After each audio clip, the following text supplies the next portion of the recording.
Hello guys, welcome back for another video. Today what we're going to talk about is the top 5 best free-to-play units in Update 6. So we're only going to talk about the Update 6 units in this ranking. So without further ado, let's get started. Alright guys, so before we head to this video, I just want to say that our goal right now is to reach 60k subs, but our ultimate goal on YouTube is to eventually reach 100,000 subscribers.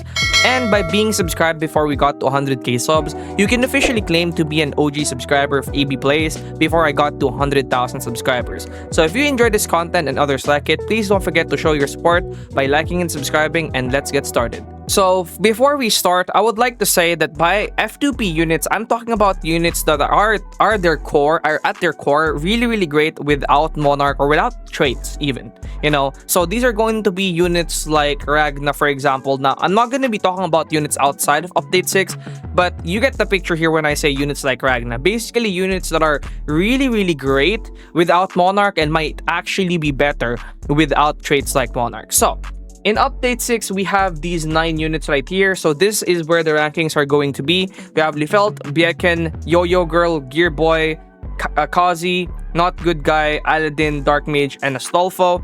And they are basically going to be the units that this ranking is going to be composed of. So now for the number 5 spot, we have a unit. We have Monarch on him. But the reason why I wanted to add him here into this list is because of his abilities and what he can do.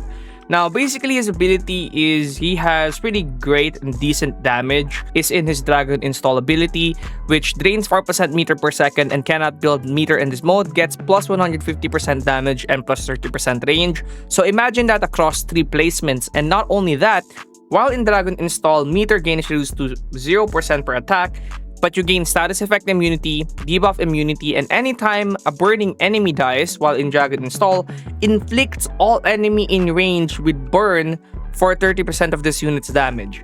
So this guy's DPS is genuinely pretty big because of how insane his burn capabilities are. You know, cheap. He's I think only 70,000, something like that, to max out, which is actually really good for a unit of his caliber, because again, he does do a ton of DPS. So only 73,900 to max out. Now for the 4th unit, we have Dark Mage, which is unevolved right now because I haven't really gotten the time to really test him out yet. But the reason why he's in here is because he's a unit that has pretty great support capabilities. So let's actually go take a listen or take a look at his support capabilities that I speak of. So Dark Mage Evil is the evolved version of Dark Mage, and here is what he is capable of. Slows enemies by 30%, which basically reduces their movement speed by 30%. Applies bleed equal to 25% of his damage over 6 seconds. While attacking a debuffed enemy, he will deal 50% more damage. And on bleed death, when a bleed inflicted enemy dies within range, applies bleed to all enemies in range for 30% of this unit's damage over 4 seconds, which is actually insanely good. Now he also has another passive, which causes enemies to take 50% more damage from damage over times, which means he is a really great support. And as you guys can see right here, even the wiki recognizes that this unit is a meta support. We've put him at top 4. Support units are usually the ones that are really great when it comes to being F2P. But now let's move on to the 3rd unit, which is actually going to be Gear Boy. Now, the reason why Gear Boy is over here, despite not really being a damage unit, is because of how cheap Gear Boy is when he is evolved. Unfortunately, I don't have Gear Boy yet, so we're gonna have to rely on the wiki yet again. Now, all you need to really know about Gear Boy is, now basically, his DPS is around 11,000 with Blitz. This is what I saw from a guy who sent me an actual image of him. Now, this is how cheap he is, only 50,700 to max him out. This is the abilities in what he can do. This is from a guy on Discord, and I will not be mentioning his name because his name is very weird, showing me that his DPS is actually very insane. This is, I believe, with his abilities. He has 11,796 damage with Blitz, and obviously this is at max upgrade at level 60. 11,000 damage is genuinely insane. Now, if you multiply that to all his other placements, that's very high. Oh, and I also forgot to mention that this unit is not 3 placement, but is actually 4 placement. Alright, so the 2nd unit, the 2nd most FTP unit in this update is going to be Emmy, or Kazzy. Was it her name Emmy or Kazzy? But yeah, the reason why she is at number 2 and not at number 1, I feel like a lot of people are going to be asking why she's not at number 1, is because the number 1 unit is just an insane support, okay? But the reason she is at number 2 is because of her passive, right? Not really just her passive, but all the other things she can do.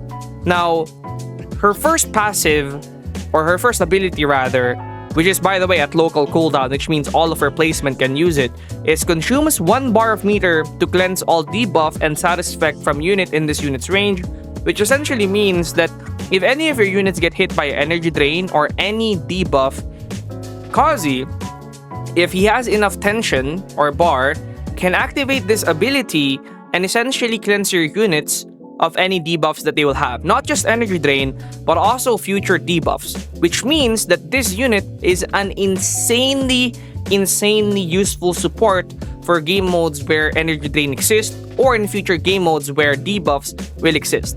As a matter of fact, Kazzy will probably be more relevant than most of the other units in this update, simply because of this single ability that she has. So while in Undyne form, attacks inflict freeze for 2 seconds, which is actually pretty good.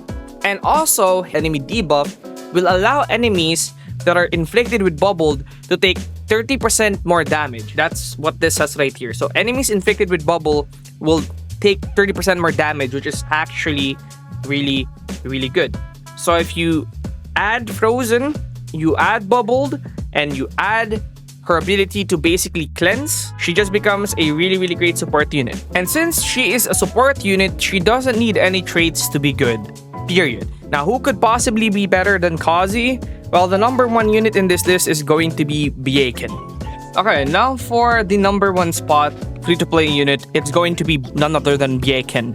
Now, the reason why Baken is insane is because she's basically what I call in anime Vanguards a hybrid support unit, where she can be an insanely good support unit, but at the same time also be able to dish out good DPS. Now, Kazzy is also a hybrid support because she can also deal out great DPS, but Baken is on a completely different level. Her DPS is insanely good, but on top of that, her passives is also insanely good. Performs a counter dealing 20% of this unit's damage, can trigger Tether. As you can see, her ability right here is pretty insane with Hidden Chain, cooldown of 5 seconds, switch between 2 chain types, Chain Club repulse enemies, Chain Claw attach enemies to her for 4 seconds, not letting them leave her range. Like, yeah, you heard that right. Not letting them leave her range, which is pretty insane. But basically you have option to either repulse enemies, which by the way can repulse bosses as well, or make them not be able to leave your range for a certain period of time, which is just insane. Actually, the best trait on this unit is actually things that will increase her range because of this passive right here. She's a complete unit, great in pretty much any game mode, great in pretty much anything you throw at her, and she can both be a support and a DPS. So yeah, there's nothing really much you can ask for Baken, and she is really, in my opinion, the best F2P unit in this update. So that's pretty much it. But before I end this video, units like Aladdin, which is the last unit in the battle pass, are also pretty good. But I didn't want to fill this with, so here's what I'm going to talk about, or here's what I'm going to leave you guys with. In all of the units right here, the only units that aren't really F2P in my opinion is Brisket. The rest, in my opinion, are genuinely really good for F2P. But the top 5 I mentioned is the most F2P units in this update. So that's pretty much it. And I'll see you guys in the next one. Peace.